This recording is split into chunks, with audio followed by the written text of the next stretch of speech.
switch that to some little presents that former President Joe Biden left behind for all of us to discover. One of those were the Biden pardons at the end of his term. And particularly, and he pardoned the January 6th committee. So I believe that includes judges and other people that were rounding everybody up and holding them for what was amounted to 4 years, many without charges. And in case you're wondering why that's a bad thing, if you've ever watched any episode of Law and Order, the crime is at the beginning of the show, and then they go looking for who committed the crime. But in this upside down progressive Biden world, it's find the person, and then we'll go looking for a crime, and we'll try to stick it to them. And this happened to so many. Now, are there some people in the Trump pardons of J6 that I think maybe should still be in there? Yeah, if you assault a cop, you should do your time. Again, if you commit a crime, you should do the time. That is our position. That is always our position. But if you trespassed, give me a break. If you attended a rally, give me a break. All right. So there was those pardons, so that we can't hold those people accountable who did this. There's the pardon of General Mark Milley and the wokeification of our armed forces through him.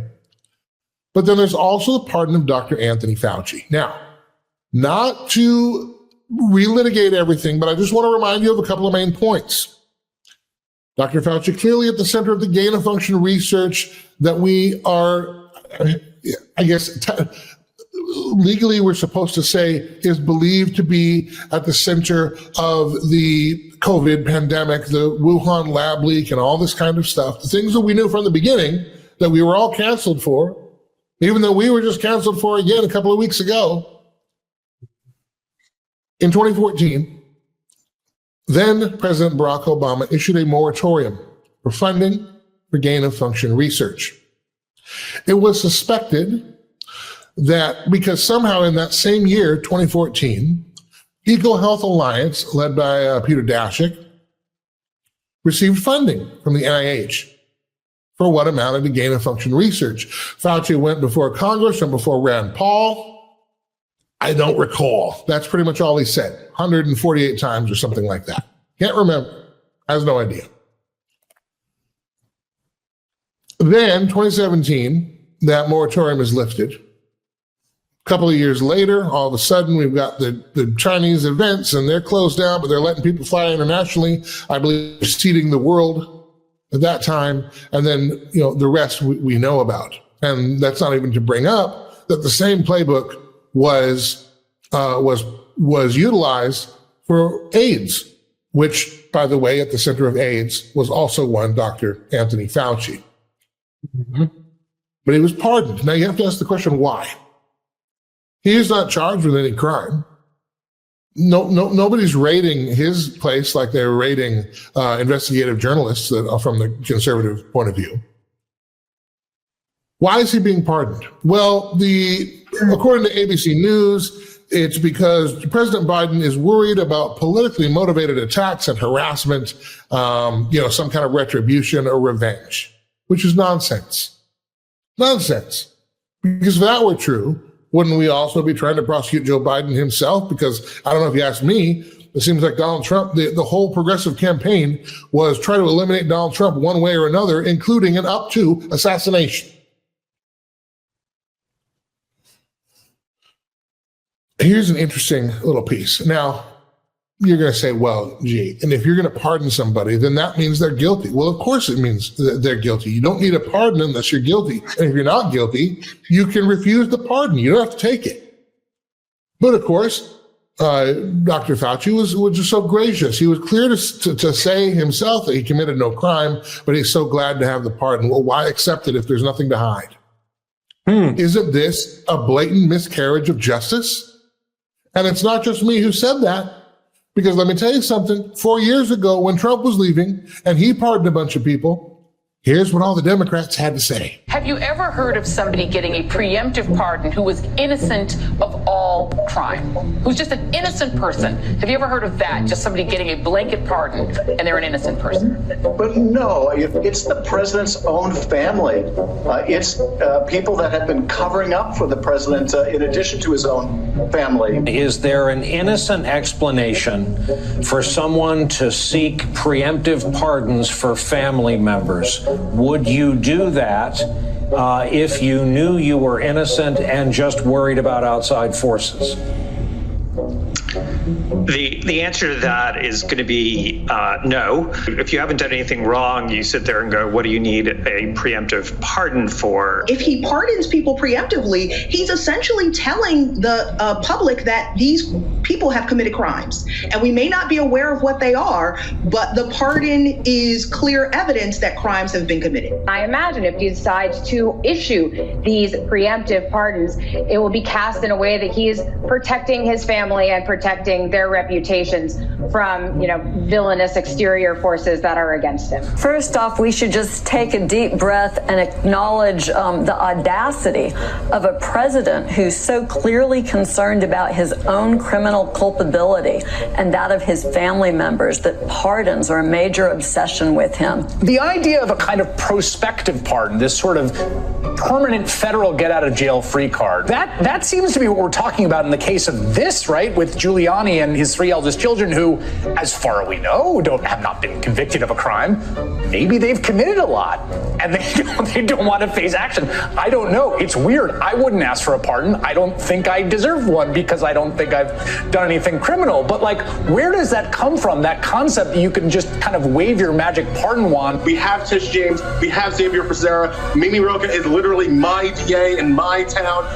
There will be opportunities to prosecute these people regardless if they abuse the pardon power as they are thinking. Hopefully, Ellie, there will be a skyfall on this entire crime family, and there will be another day for them to die. The president does indeed pardon, let's say, Rudy Giuliani or any members of his family. Would you see that, and I asked Preet Bharara this question, as essentially an admission of guilt?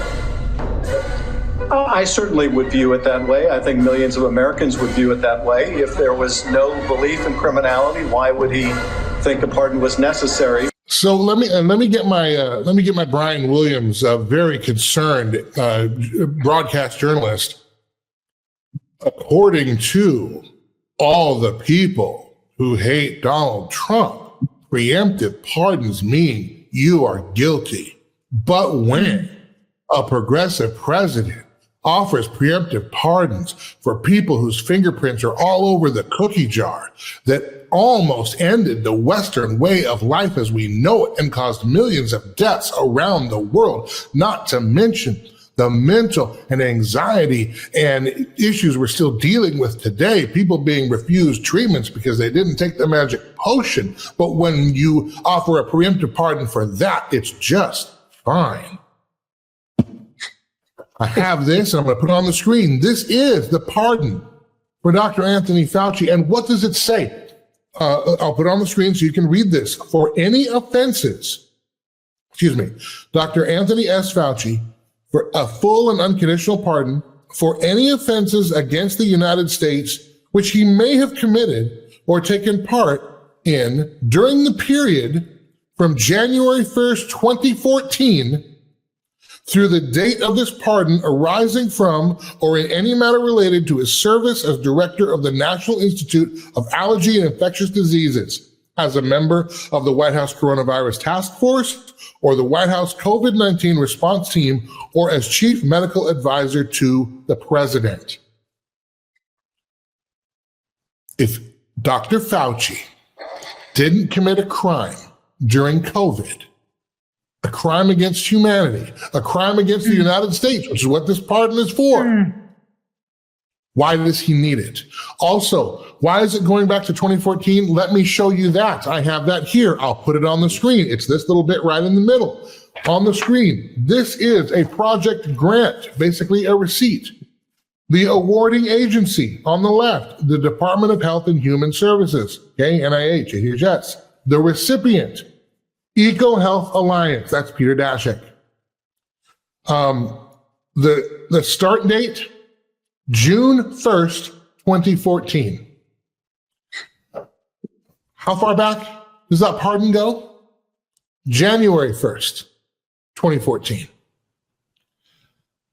That seems to be about the time that this particular brand of research got started. University of North Carolina, Chapel Hill, EcoHealth Alliance, laundering the money, getting it over to Wuhan, giving them our technology for gain of function, and then poisoning the world. And Dr. Fauci is pardoned for crimes committed against the United States during that time and for those reasons. They know. They know. Last thing, and I'll give you some word here because I know this. I had to present a lot, but I want you to see this. This is not my words. I showed you what Biden wrote, what the receipt from when the funding started for this research. All the people that are on their team, the Democrat mouthpiece, Pravda Media, saying the same thing that I'm saying, asking the same questions that I'm asking, that we're asking.